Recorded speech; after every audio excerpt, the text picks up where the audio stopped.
بسم اللہ الرحمن الرحیم۔ تمام محترم ناظرین کو السلام علیکم ورحمۃ اللہ وبرکاتہ۔ معزز سامعین، سمود عرب کا ایک قبیلہ تھا۔ یہ لوگ سمود بن سام بن نوح علیہ السلام کی اولاد میں سے تھے اور حجاز اور شام کے درمیان سرزمین حجر میں رہتے تھے۔ حضرت صالح علیہ السلام کو قوم سمود کی طرف بھیجا گیا۔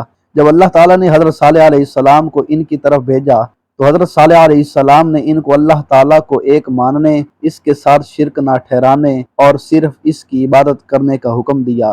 ان کو اپنے اوپر رب تعالیٰ کی نعمتیں یاد دلا کر سمجھایا اور عذاب الہی سے ڈرایا۔ اس دعوت کے بعد قوم سمود کے کچھ لوگوں نے عرض کی، اگر آپ سچے نبی ہیں تو فلاں پہاڑ کے اس پتھر سے فلاں فلاں صفات والی اونٹنی ظاہر کر دیں۔ آپ نے دعا مانگی، سب کے سامنے پتھر پھٹا اور صفات مخصوصہ والی اونٹنی نمودار ہوئی۔ یہ معجزہ دیکھ کر کچھ لوگ تو ایمان لے آئے، جبکہ باقی لوگ اپنے وعدے سے پھر گئے اور کفر پر قائم رہے۔ حضرت صالح علیہ السلام نے اونٹنی کے بارے میں فرمایا کہ اسے تم تنگ نہ کرنا، اسے اس کے حال پر چھوڑ دو، اسے برائی کی نیت سے ہاتھ نہ لگانا، نہ مارنا اور نہ قتل کرنا، ورنہ تمہیں دردناک عذاب پکڑ لے گا۔ اس اونٹنی کی پیدائش سے حضرت صالح علیہ السلام کے کئی معجزات ظاہر ہوئے۔ وہ اونٹنی نہ کسی کے پیٹ میں نہ حمل میں رہی، بلکہ طریق عادیہ کے خلاف پہاڑ کے ایک پتھر سے اس کی پیدائش ہوئی۔ یہ اونٹنی ایک دن سارا پانی پیتی، دوسرے دن پورا قبیلہ سمود پیتا۔ اس اونٹنی کے پینے کے دن اس کا دودھ دویا جاتا تو وہ اتنا ہوتا کہ تمام قبیلے والوں کو کافی ہو جاتا۔ اس کی باری کے دن تمام جانور پانی پینے سے باز رہتے تھے۔ قوم سمود میں ایک صدوق نامی عورت تھی جو بڑی حسین و جمیل اور مالدار تھی۔ اس کی لڑکیاں بھی بہت خوبصورت تھیں۔ اس نے مصدع اور کدار کو بلا کر کہا کہ اگر تم اونٹنی کو ذبح کر دو تو میری جس لڑکی سے چاہو نکاح کر لینا۔ چنانچہ دونوں نے مل کر اس اونٹنی کو ذبح کر دیا۔ کدار نے ذبح کیا اور مصدع نے ذبح پر مدد دی۔ پھر حضرت صالح علیہ السلام سے کہنے لگے، اگر تم رسول ہو تو ہم پر عذاب لے آؤ۔ حضرت صالح علیہ السلام نے فرمایا، تم 3 دن کے بعد ہلاک ہو جاؤ گے۔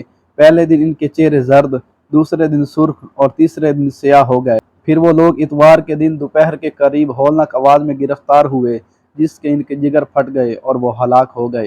ان کی ہلاکت کے بعد حضرت صالح علیہ السلام مومنین کو ساتھ لے کر مکہ معظمہ روانہ ہو گئے۔ معزز سامعین، ابن خلدون لکھتے ہیں کہ قوم سمود کے لوگ طویل القدامت اور کثیر الاعمار تھے۔ بدین سب پہاڑوں میں بڑے بڑے عالیشان محلات بناتے رہتے تھے۔ 18 مربع میل میں یہ قوم پھیلی ہوئی تھی۔